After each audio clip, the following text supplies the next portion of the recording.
আল্লাহ তাবারক ওয়া তাআলা পবিত্র কালামে পাকের মধ্যে ঘোষণা করেছে, ইয়া নিসাআন নবী লাস্তুন্না কাআহাদিন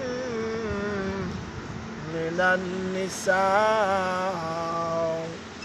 আমার আল্লাহ বলেন, আল্লাহর নবী হুজুরে পূর্ণর সাল্লাল্লাহু আলাইহি ওয়াসাল্লামকে উদ্দেশ্য করে নিজের বিবিগণ, আমাদের আম্মা জানদেরকে উদ্দেশ্য করে আমার আল্লাহ বলতেছেন, ইয়া রাসূলুল্লাহ, ইয়া হাবিবাল্লাহ, ওগো আমার পেয়ারা নবী, আমি রাব্বুল আলামিন আমি বলে দিচ্ছি, আপনার বিবিগণ যারা যারা আছে ওই সকল বিবিগণের মতন করে আমি আল্লাহ তাবারক ওয়া তাআলা পৃথিবীর মধ্যে কোনো বিবিগণ করে আমি তৈয়ার করি নাই, কোনো বিবিগণকে আমি পাঠাই নাই।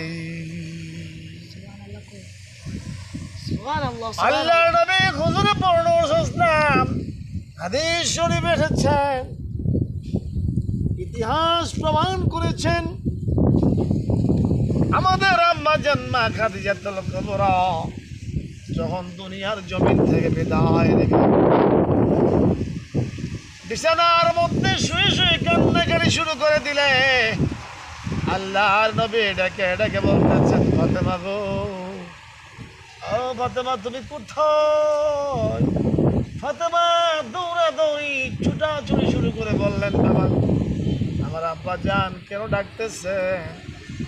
আল্লাহ নবী বলতেছেন, ফাতেমা কি তুমি জানো না তোমার মা খাদিজাতুল কুবরা দুনিয়ার জমিনে আর থাকবে না বেশি। ফাতেমা তুমি আমার সাথে আসো। ফাতেমাকে নিয়ে যখন নবী মুহাম্মদুর রাসূলুল্লাহ সাল্লাল্লাহু আলাইহি ওয়াসাল্লাম বিছানার উপরে বসে গেলেন, খাদিজাতুল কুবরার মাথা নবীজির মুবারকের উপরে দেখে খাদিজাতুল কুবরা কান্না কাটি শুরু করে দিলে আল্লাহ নবী বলতেছেন, খাদিজা তুমি কেন কান্নাকাটি করতেছ? কারণ কি খাদিজা গো, তুমি কি একটু বলবে, আমি শুনবো? খাদিজা বলতেছেন, ইয়া রাসূলুল্লাহ, আমি এই জন্য কান্নাকাটি করতেছি, আপনি যখন ইসলামের দাওয়াত দিতে কাফেরদের মোকাবেলা হইতে তাইফের জমিনে যাইতেন, বিভিন্ন জায়গায় যাইতেন, আপনি কলেমার দাওয়াত দিয়ে যখন বাড়ি ফিরতেন রাত